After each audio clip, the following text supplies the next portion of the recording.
ایلیومنا ایلیومن ہے.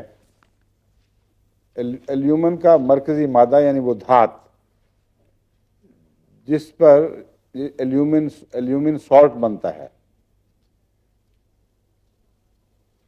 پھٹکری ایلیومنا سے بنتی ہے، یعنی اس میں ایلیومنا کا مرکزی مالیکول پایا جاتا ہے.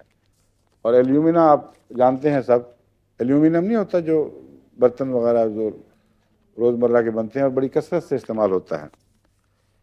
ایلیومنا کے متعلق ایک بات شاید آپ کو معلوم نہ ہو، آج کل تو یہ سب سے سستا برتن بنانے کا مادہ ہے، یعنی وہ دھات جس سے روزمرہ غریب ترین آدمی بھی بیچارے ایلیومینم کے لوٹے یا کوئی تھوڑے بہت برتن بنا لیتے ہیں. ایک زمانہ تھا جب یہ نئی نئی استعمال ہوئی تھی یورپ میں، تو امراء کی اور رائلٹی کی نشانی تھی کہ وہ ایلیومن کے برتنوں میں کھانا کھاتے تھے، اور غریب لوگ بیچارے موٹی موٹی دھاتیں جو آج کل بہت مہنگی ہیں اور چاندی بھی استعمال کر رہے ہیں مگر ایلیومن کا سوچ بھی نہیں سکتے تھے، اور یہ ان کا فخر تھا کہ دیکھو کتنی ہلکی چیز ہے. ایلیومنا کے چمچے، کانٹے، پلیٹیں، برتن آج آپ اس کو ہاتھ لگائیں تو کرنٹ محسوس کریں گی، لیکن اس زمانے میں فیشن تھا کیونکہ یہ نئی نئی چیز نکلی تھی اور سائنسدان کہہ رہے تھے ہم نے بریک تھرو کر لیا ہے اور بہت زبردست ایجاد ہے اور اب انڈسٹریل ریولوشن آ جائے گی انڈسٹری میں. آئی مگر اس کے آنے سے پہلے پہلے یہ امیر لوگوں نے اپنے نخرے پورے کر لیے اور کچھ دیر پاگل بنے رہے. ایلیومنا کا زیادہ استعمال اچھا نہیں ہے کیونکہ اب محسوس کر رہے ہیں ڈاکٹر، پہلے شروع میں نہیں محسوس کیا کرتے تھے، اب ریسرچز جو ہوئی ہیں ان سے پتہ چلا ہے کہ ایلیومنا ضرور کچھ نہ کچھ گھل کر جسم پہ اپنا اثر دکھاتا رہتا ہے.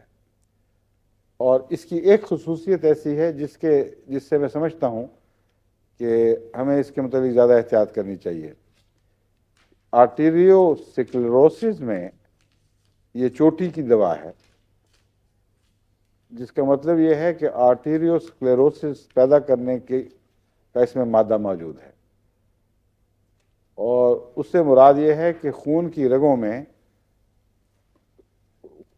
تنگی پیدا ہو جاتی ہے اور کرونک تنگی ہے، اور دماغ کی طرف جو فیڈ کرتی ہیں رگیں وہ نسبتاً کم اور پھر آہستہ آہستہ کم تر پہنچانے لگتی ہیں، جس کے نتیجے میں جو بڑھاپے کے اثرات تیزی سے بڑھتے ہیں، یادداشت پر بہت برا اثر پڑتا ہے،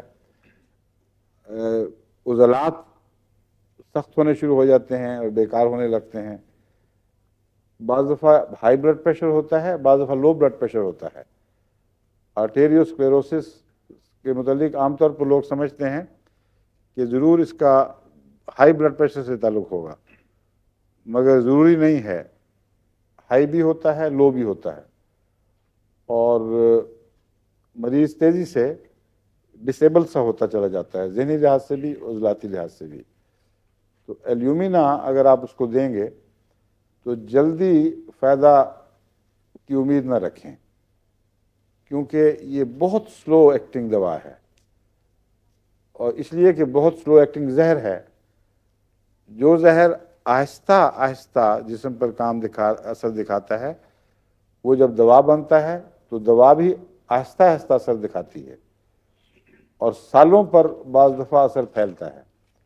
اس لیے ایسے موقع پر کرونک ٹریٹمنٹ کے لیے اگر آپ ایلیومنا استعمال کریں تو میرا مشورہ یہی ہے کہ آپ اونچی طاقت میں اور لمبے وقفوں کے بعد دیا کریں.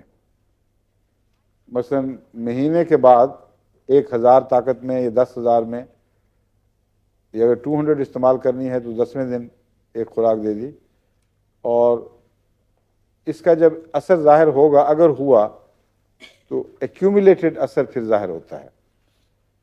کچھ دیر تک کچھ نہیں پتہ لگے گا کہ کچھ مل بھی رہا ہے کہ نہیں، کیونکہ جو فائبرز تبدیل ہو چکے ہیں، جو ان کے اندر بیٹھ چکی ہیں بعض چیزیں، بعض گنجلیں بن گئی ہیں، جان نکل گئی ہے ان سے، ان میں رفتہ رفتہ جان پڑے گی، رفتہ رفتہ صاف ہوں گے. جب ہوتا ہے تو پھر تھوڑے عرصے میں نمایاں تبدیلیاں دکھائی دینے لگ جاتی ہیں. 1 سال آپ دوائی دیں کسی کو ایلیومنا اور شروع میں ہو سکتا ہے کوئی فائدہ نہ ہو، اس لیے یہ ایکیوٹ میں نہیں استعمال ہوگی ان بیماریوں میں، ورنہ ڈاکٹر آپ کی دوائی لے گا کہ مجھے تو کوئی فائدہ نہیں ہوا. وہ تو فوری فائدہ چاہتے ہیں مریض. یہ ایسے مریض پر استعمال ہونے چاہیے جو سمجھدار اتنا ہو کہ وہ پتہ لگے کہ تمہاری گہری لمبی بیماری ہے، اس کو کھانے میں حرج کوئی نہیں، 1-2 سال استعمال کرو، اگر فائدہ ہوا تو پھر یہ رخ پلٹ جائے گا اور تیزی سے بیکار ہو کر موت میں جانے کی بجائے تم تھوڑے سے اور اچھے دن کاٹ لو گے. اس لیے لمبے اثر والی دواؤں میں مریض کو سمجھانا ضروری ہوا کرتا ہے اور پھر دیتے رہیں آرام سے اس کو. لیکن جو بیماریاں فوری آتی ہیں اور فوری خطرہ پیدا کر دیتی ہیں، وہاں کوئی ہومیوپیتھ کہہ کے فکر نہ کریں، آہستہ آہستہ اثر ہوگا تو وہ پاگل ہوگا، اور پاگل ہی ہوگا جو اس سے علاج کرائے گا. اس لیے جو فوری ضرورت کی دوائیں ہیں ان کو فوراً استعمال ہونا، فوراً اثر دکھانا چاہیے. آہستہ والی کوئی بات نہیں ہوتی اس میں.